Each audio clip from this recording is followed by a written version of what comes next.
Now, as promised, we have a special guest here exclusively in Action 4 News Studio. Secretary of State Nandita Berry joins us live from the newsroom tonight. Thank you so much for joining us, Secretary Berry. Thank you for having me. Good. Your main focus, obviously, voter awareness. My question to you is, how are you doing that here in the Rio Grande Valley? You know, I am traveling personally through the valley to make sure that voters know that this is early voting. October 31st is the last day for which you can cast your early vote, and November 4th is the election. But my office has also undertaken a campaign with radio ads, TV ads, print, social media, every form that you can think of to make sure that voters have the information they need on where, how, and when to vote. Of course, there was some concerns that the voter ID bill that passed would create problems for people getting to the polls. Perhaps they wouldn't get out there to vote.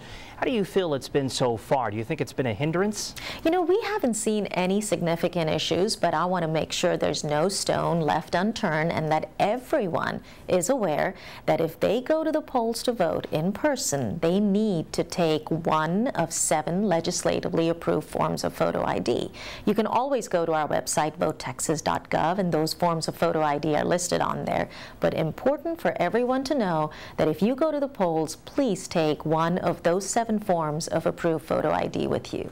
And we also have that information on our elections tab at valleycentral.com just in case as well. Let's talk about voter fraud now. Currently, there are investigations underway. Will monitors be in place in any of our 4 counties here in the Valley?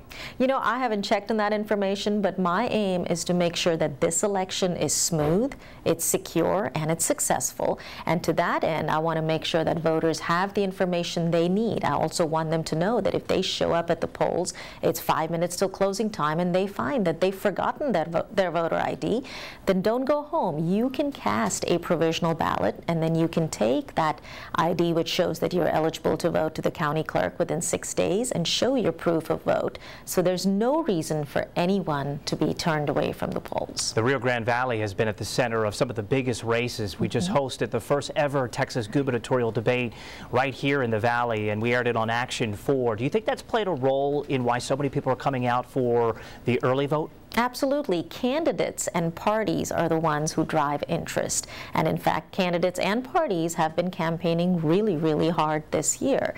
And so when people are excited about a candidate, they will go to the polls. And we have had a record number of registered voters across the state, over 14 million in fact.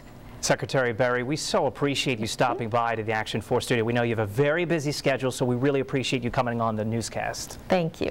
All right, again, there are some big races to watch on election night in Hidalgo County, 2 to keep tabs on. The race for county sheriff, as well as the 92nd State District Judges race. Many also hitting the polls to vote on Proposition 1, which of course deals with the hospital district. In Cameron County, we've got a couple of races to watch out for when it comes to the county judges seat and 357th District Judges race.